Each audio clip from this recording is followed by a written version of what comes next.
Bismillahirrahmanirrahim. Assalamualaikum warahmatullahi taala wabarakatuh. Berita Al-Hijrah malam ini bersama saya Aziz Zarifin dan ini berita utama untuk berita malam ini iaitu 4 Rabiul Akhir 9 November. Kos sebenar haji diumum sebelum Januari. Juga penunggang motosikal hampir digilis lori.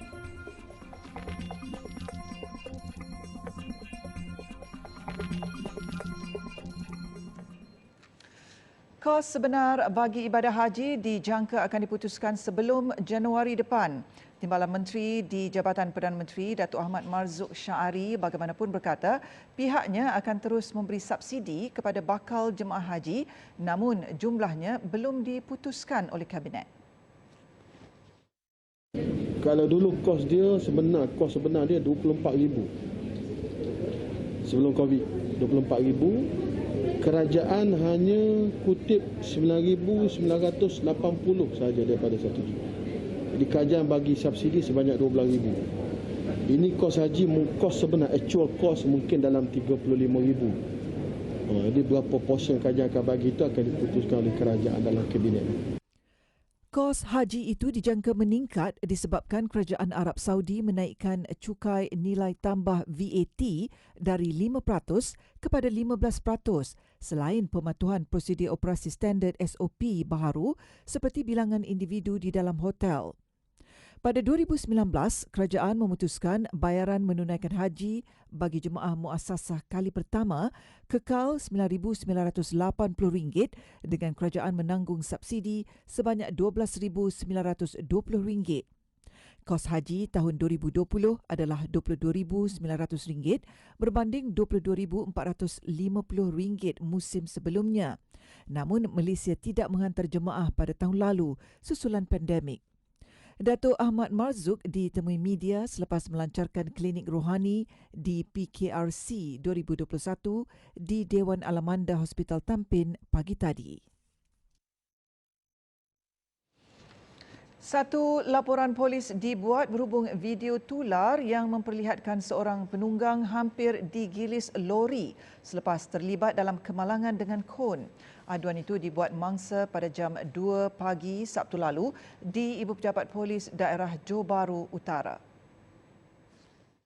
Kejadian ini berlaku kira-kira jam 9 malam di Jalan Kempas Lama Silong pada Jumaat lalu. Ketua Polis Johor Datuk Ayub Han Maidin PC ketika memberi reaksi berhubung kejadian itu turut memberi peringatan kepada kontraktor pembinaan agar insiden sama tidak berulang. So, saya ingin memberi peringatan kepada semua kontraktor yang terlibat dalam penyelenggaraan jalan raya. Pastikan kon-kon yang diletakkan di jalan-jalan ini tuan-tuan mesti sama ada berisi air ataupun pasir agar kon ini tidak bergeraklah kalau dia ada bas atau lori lalu dia tak bergerak, dia menjadi statik. Beliau turut mengingatkan setiap aktiviti penyelenggaraan jalan raya perlu dimaklumkan kepada pihak polis terlebih dahulu atau tindakan lebih tegas akan diambil sekiranya pihak berkenaan tidak mengambil langkah keselamatan yang sepatutnya.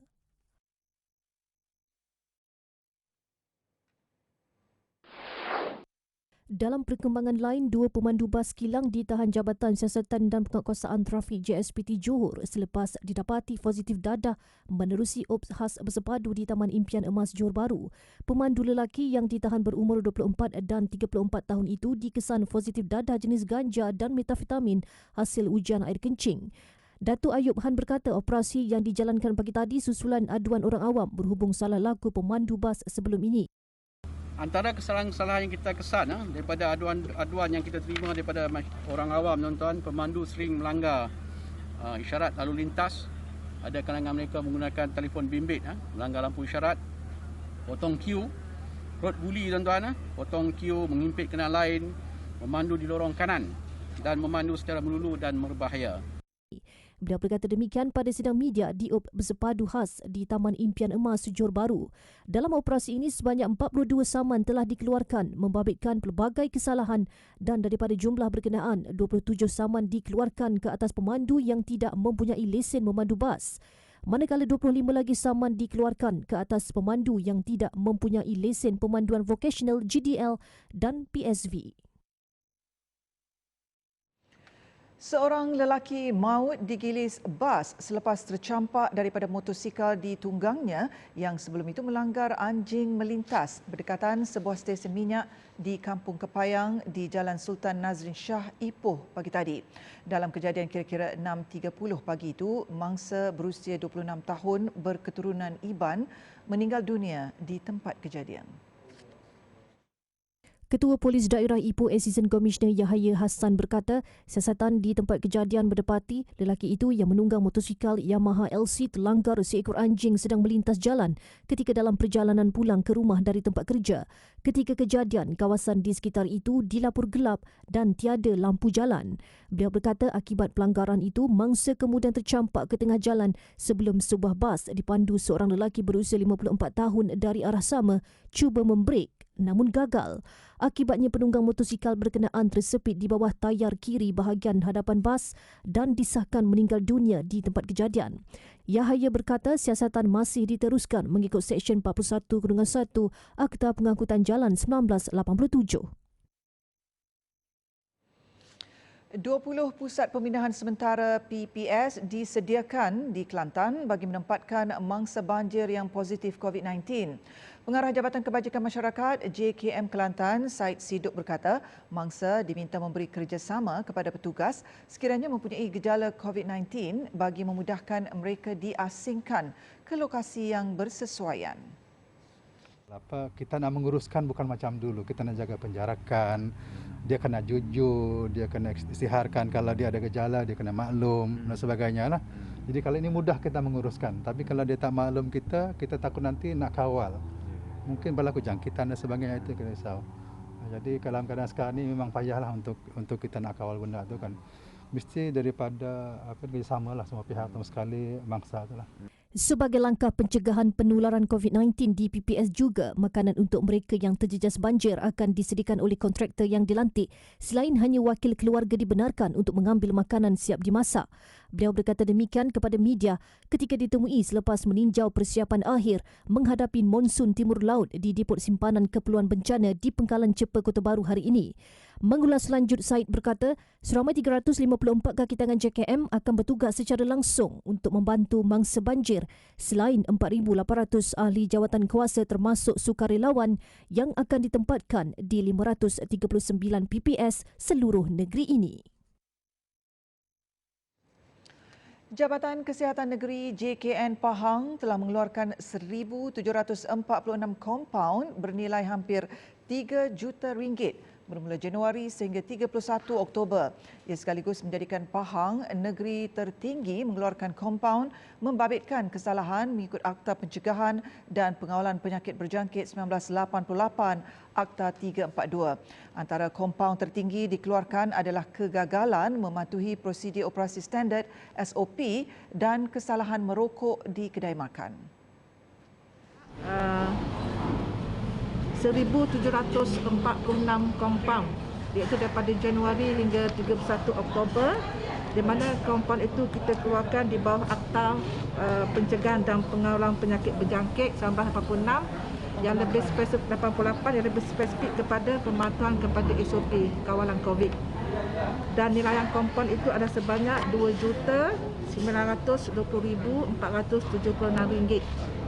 Dan kesalahan yang paling utama yang telah kita kena pasti adalah gagal menggunakan aplikasi MySejahtera itu sebanyak. Datuk Dr. Nur Azimi berkata demikian kepada media selepas mengetuai operasi penguatkuasaan di sekitar Bandaraya Kuantan. Dalam operasi itu, 5 kompaun dikeluarkan membabitkan kesalahan merokok di premis, tidak mengimbas MySejahtera dan seorang pelanggan yang menjamu selera di kedai tanpa dos lengkap vaksin COVID-19. Sementara itu, Datuk Dr. Nur Azimi memaklumkan kompaun akan dikeluarkan kepada pemilik premis sekiranya mereka dikesan melakukan kesalahan berulang iaitu gagal menghalang pelanggan daripada merokok di premis mereka. Selain kesalahan merokok di kedai makan, pihaknya turut mengeluarkan 643 kompaun kepada pengunjung pasar raya dan 85 kompaun kepada pengguna lebuh raya yang merokok di kawasan hentian rehat dan rawat. Hospital terbakar, ragut nyawa 4 bayi.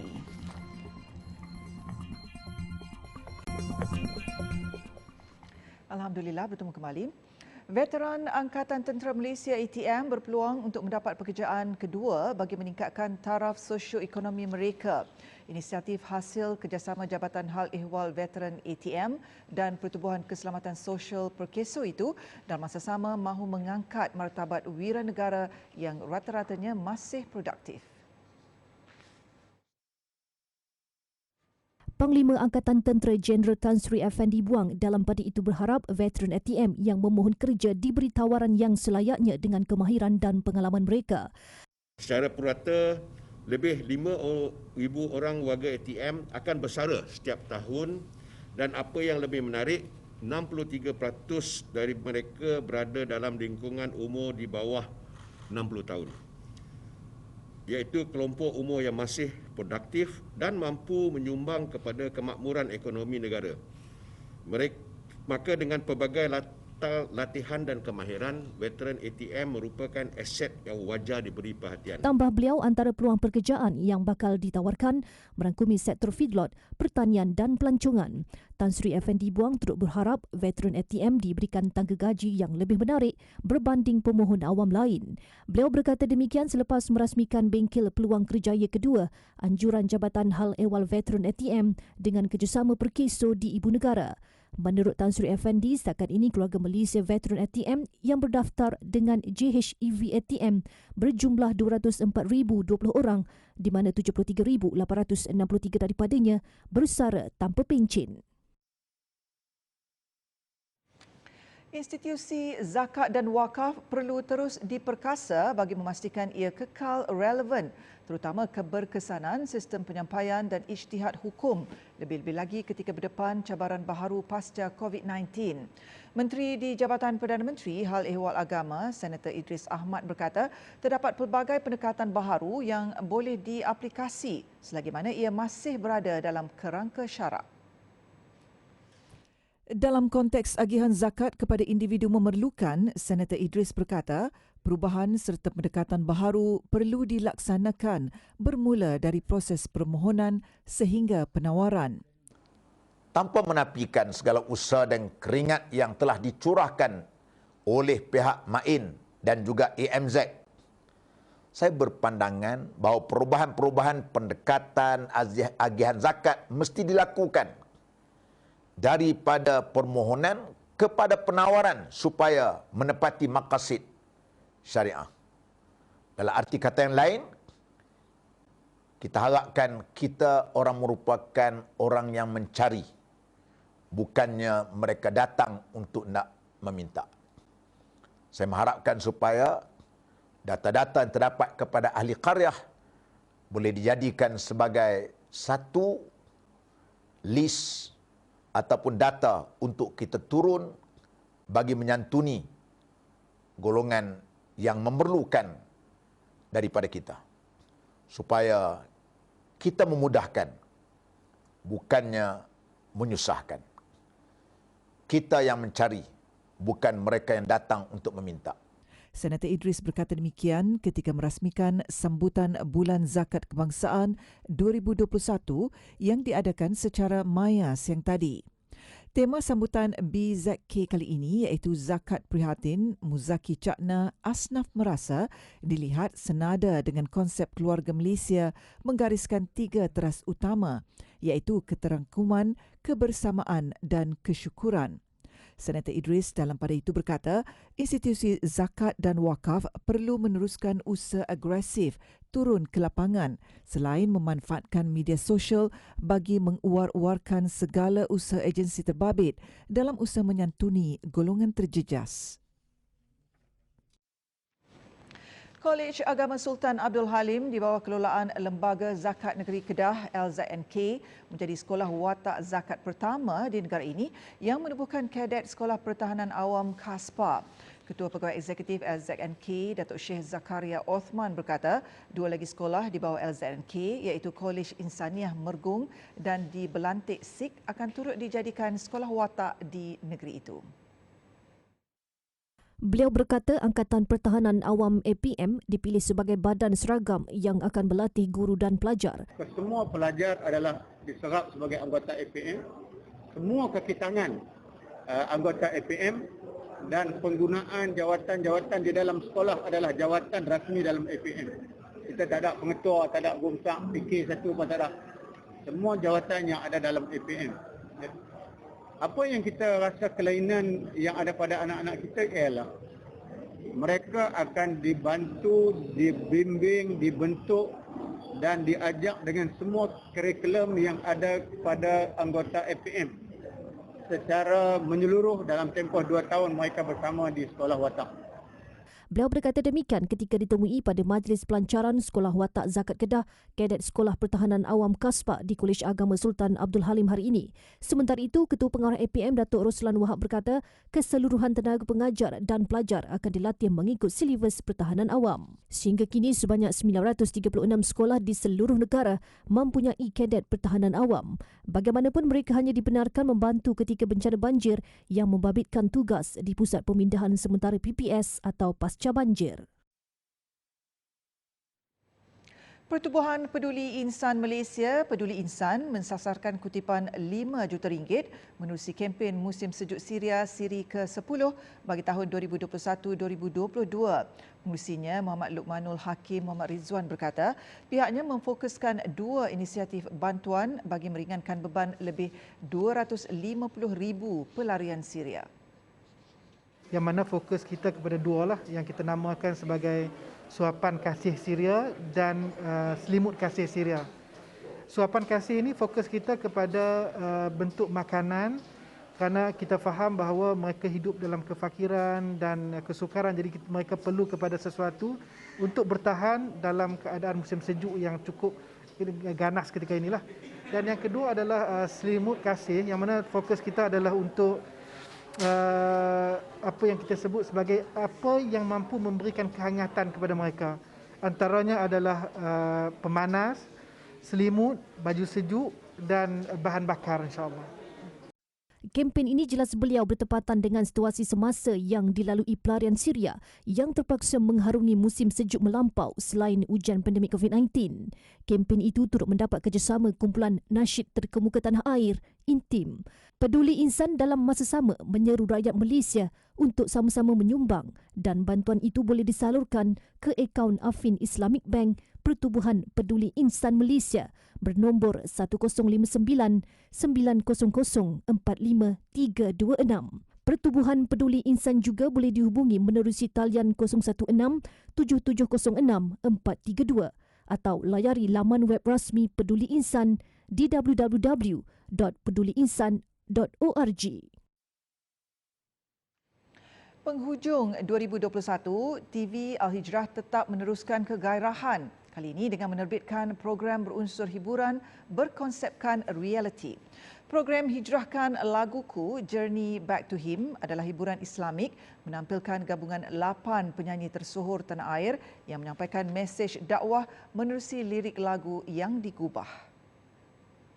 Bagi penerbit Hijrahkan Laguku Nurainah Nabihah Hassan, program ini akan menyelit unsur kisah penghijrahan artis-artis yang terlibat. Ambil daripada genre-genre yang berbeza. Kita ada genre rock, genre pop rock, genre hip hop, even genre dangdut pun kami tampilkan sebab cerita penghijrahan mereka juga datang daripada pengalaman yang berbeza-beza. Kelainan program ni, program reality ni dengan program-program reality di luar sana adalah satu, program ni kita tak tekankan yang program ni adalah pertandingan. Bukan, kita tak tekankan pada penyanyi yang program ni pertandingan. Kita sekarang fokus utama kita adalah untuk sampaikan kisah-kisah penghijrahan mereka. Antara yang bakal mewarnai program ini Datuk Nash, Iwan Shahman, Mark Adam, Pangeran Adam, Zaf VE, Syahir Zawawi, Zaid Cool dan Rahmat Mega. Disebabkan saya boleh berdakwah dalam platform ini. Sebab kita bukan ustaz, kita bukan alim ulama, nak buka kitab apa semua dan berdiri depan orang, bercakap depan orang kan. Jadi apa-apa pun, tapi menyedari kita ni da'i, maksudnya kita kena senantiasa sebagai seorang hamba Allah dan umat Nabi Muhammad sallallahu alaihi wasallam, kita kena mengajak kepada semua umat Nabi Muhammad sallallahu alaihi wasallam, hamba Allah, untuk membuat kebaikan. Benda yang macam ni tergulung daripada semua lapisan. It's not only lagu, tetapi nilai pendidikan itu yang kita nak tekankan dekat sini. Jadi saya rasa ini adalah satu platform yang sangat hebat, sangat baik, kerana platform inilah menterjemahkan nilai lirik yang disampaikan. Ketua Pegawai Eksekutif TV Al-Hijrah, Namanzi Haris, ketika ditemui mendefinisikan Hijrahkan Laguku sebagai program musikal Islamik pertama yang memberi ruang sepenuhnya kepada artis untuk berkarya dalam masa yang sama untuk menyampaikan dakwah dengan cara tersendiri. Kalau kita lihat ramai rakan-rakan artis sekarang ni, mereka memilih jalan dakwah. Mereka ramai yang berhijrah. Kita tengok ramai artis-artis, penyanyi, pelakon, komedian, pelawak apa semua kan. So saya pasti di sebalik penghijrahan mereka, mereka inginkan satu platform untuk mereka boleh berkarya.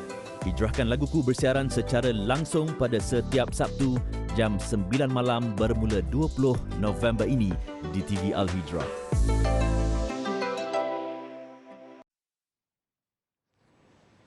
Perdana Menteri Datuk Seri Ismail Sabri Yaakob tiba di Jakarta pagi tadi sempena lawatan rasmi selama 3 hari di Indonesia. Lawatan itu bagi memenuhi undangan Presiden Indonesia Joko Widodo. Beliau tiba di lapangan terbang antarabangsa Halim Perdana Kusuma kira-kira jam 10.10 pagi diiringi Menteri Keuangan Tengku Datuk Seri Zafrul Tengku Abdul Aziz. Ketibaan Perdana Menteri disambut Menteri Pendidikan, Kebudayaan, Penyelidikan dan Teknologi Indonesia Nadiem Anwar Makarim dan Menteri Luar Negeri Malaysia Datuk Saifuddin Abdullah. Delegasi yang diketuai Perdana Menteri turut mengenakan batik Malaysia sebagai pakaian rasmi lawatan berkenaan. Antara agenda lawatan tersebut termasuklah mengadakan pertemuan dengan Presiden Joko Widodo dan Komuniti Perniagaan Indonesia, ketua-ketua pengarang media Indonesia dan diaspora Malaysia. Perdana Menteri juga dijangka menyaksikan pemuteraian beberapa memorandum persefahaman dan perjanjian di antara kedua-dua negara selain melawat kemudahan industri pertahanan di Bandung.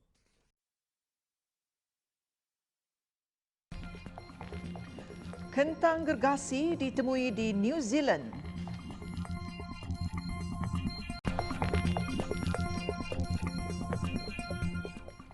Alhamdulillah bertemu kembali. Kita ke laporan luar negara.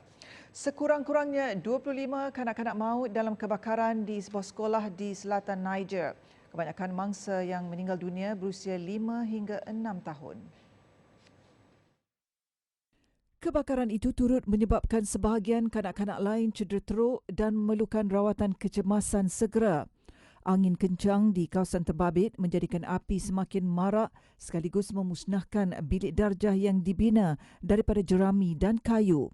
Insiden itu turut menyebabkan lebih 90% kemusnahan membabitkan 3 bilik darjah. Siasatan berhubung punca kebakaran masih disiasat. Sementara itu, semua kelas ditangguhkan dan maradi diisytihar berkabung selama 3 hari. Ia kebakaran kali kedua yang berlaku di negara itu yang membabitkan banyak nyawa.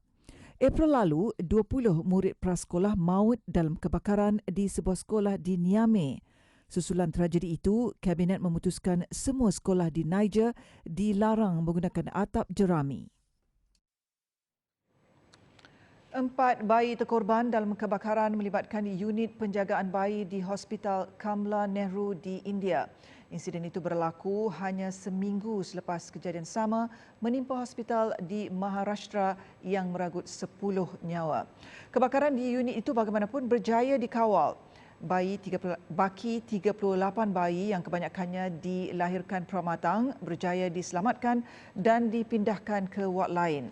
Setakat tahun ini sahaja, kebakaran hospital di India secara keseluruhan telah meragut sekurang-kurangnya 70 nyawa.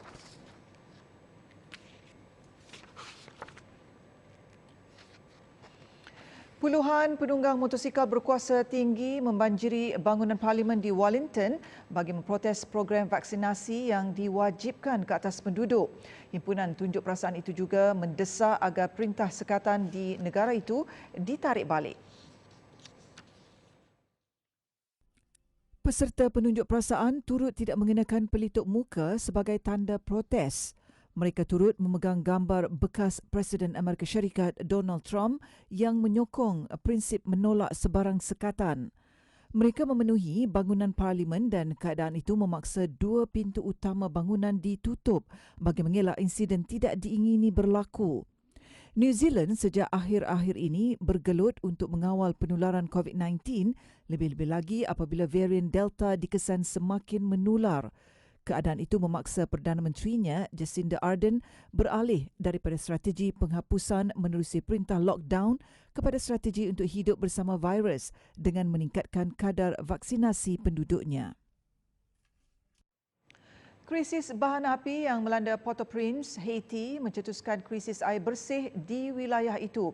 Turut terkesan penduduk Ouanaminthe gara-gara pam air tidak dapat beroperasi selepas kehabisan bahan bakar. Wilayah lain juga dijangka berdepan masalah itu, antaranya Delmas, Tabare dan Cité Soleil. Mengikut rekod, hanya separuh dari penduduk Haiti mempunyai akses kepada air bersih, manakala hanya 1/3 dapat menikmati sumber keperluan asas. Krisis bahan bakar di Port-au-Prince berpunca dari geng pemberontak yang menguasai jalan utama di wilayah itu sekaligus bertindak menutup jalan ke pelabuhan yang menyimpan bahan bakar. Ketua geng terbabit menggesa pengunduran segera Perdana Menteri Haiti, Ariel Henry.